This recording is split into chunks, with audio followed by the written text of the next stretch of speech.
Welcome to the jungle. The new biome is finally almost here, releasing May 1st and currently is on the Ox 3 staging branch, featuring new foliage, new trees, new monuments, new weapons, a bunch of new DLC, and of course, new animals, and they are quite interesting. But first, let's talk about the new jungle biome. We are currently on a map size of 6,000, which is the largest, and the size of the new jungle biome fits in perfectly. The new trees include Brazilian fern trees, moriche palms, trumpet trees, and the kapok tree. There's also a ton of new foliage like the mimosa ferns, arrowroot, monstera bushes, bromeliad bushes, and a bunch of other jungle ferns to fill in the gaps.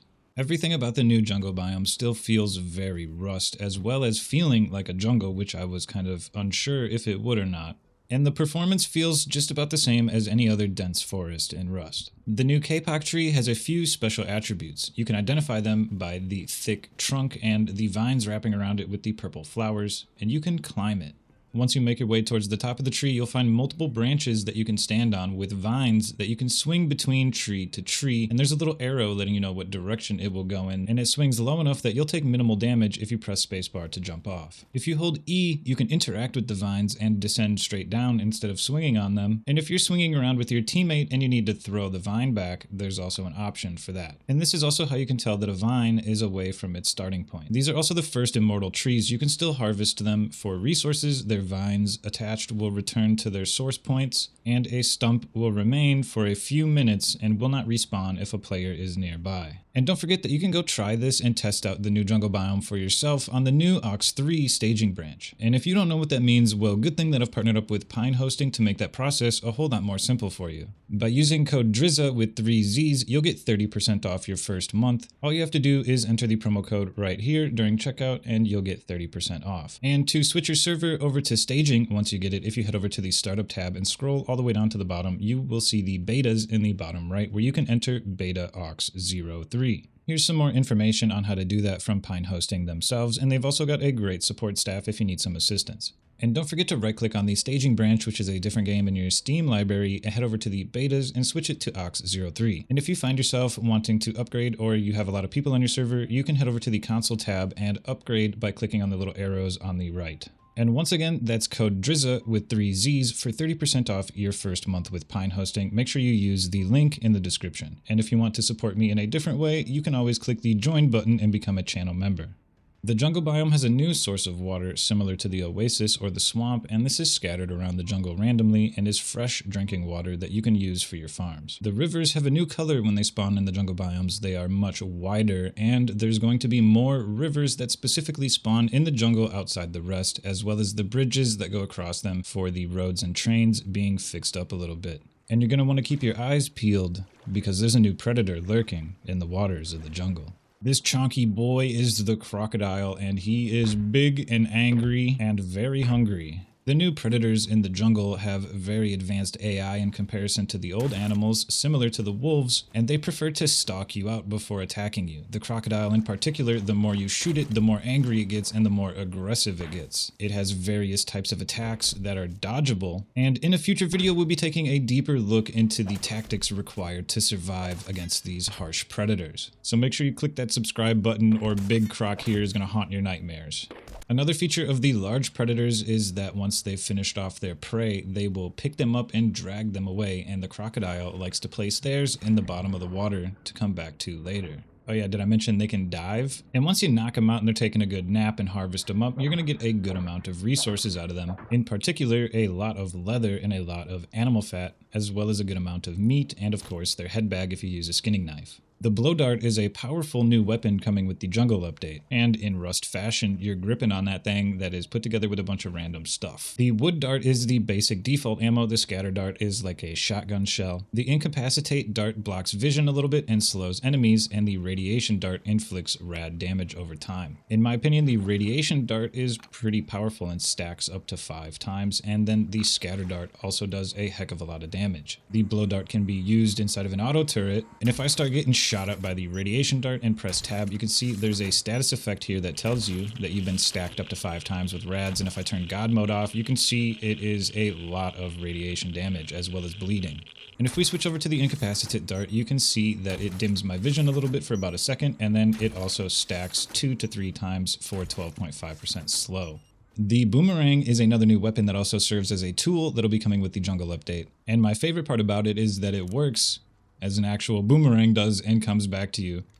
And you can throw it at stuff to hit it and deal damage and go back and pick it up if you get the chance to. And like I said, this is also a tool, which means you can harvest wood with it, and you can also harvest corpses. It might not be the greatest thing in the world to do so with, but it does give you another option to survive in the harsh world of Rust when you don't have anything else.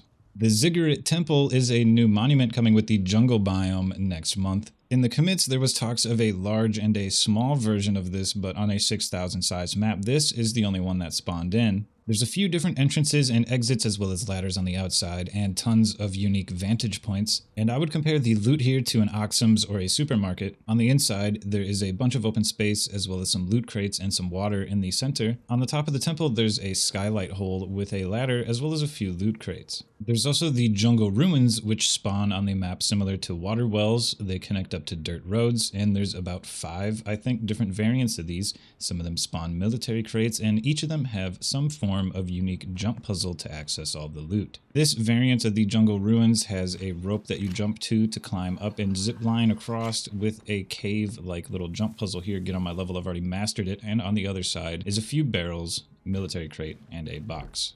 These new mini monuments, on top of having some pretty cool parkour, also have very unique vantage points and are going to serve PvP very well. Something to keep in mind with the jungle ruins as well as the Ziggurat Temple is that the crate spawns could be like zip lines or gas stations where it has a chance to be either a brown crate or a military crate. In my next video, when I'm going through how to fight off the new predators, hopefully I'll remember to check on that and also to check if there is a second Ziggurat Temple. Scientists that spawn in the jungle biome are fitted out in something called the Outbreak Scientist hazmat suit. Their loadouts appear to be the same, so it appears for now at least this is just a visual change. You're going to need to listen to the sounds of the jungle while roaming through it, or fall victim to the dangers such as the snake. These little hellspawn demons are hiding in the bushes of the jungle, and once you get near them they stand up, and once they're about to attack they will hiss and you need to jump to dodge it. The little green effect that you see is just a placeholder for now and lets you know that they have moved away from you after attacking, and this gives you a chance to either run away or hunt them down if you would like to kill them. From my testing, if you dodge their attack, they're not going to chase you down, they're just going to run away, and you're going to have to hunt them down to harvest them, which when you harvest them they will give you snake venom, and I got 4 from this guy, and this can be used to craft the incapacitate darts that are used to slow your enemies. The panther and the tiger are vicious predators that are going to be lurking in the bushes of the jungle. There's quite a lot of things in terms of the features that these new animals come with that I'm going to need some more time to delve into, but in terms of the tigers, one of the main things to remember is that once they attack you, they will retreat and go back into lurking. The ambient noise of birds goes quiet when tigers are stalking you. You can aim at them with your weapon to scare them. They will growl at you 3 times before attacking. They have the ability to hear when you hit ore or trees or shoot a gun nearby, and then they will target you. If you can injure it while it's charging at you, it will flee fully. Tigers also have the ability to mark trees with its claws in their territory, which is an early warning sign that they're nearby. They have the ability to attack from ledges.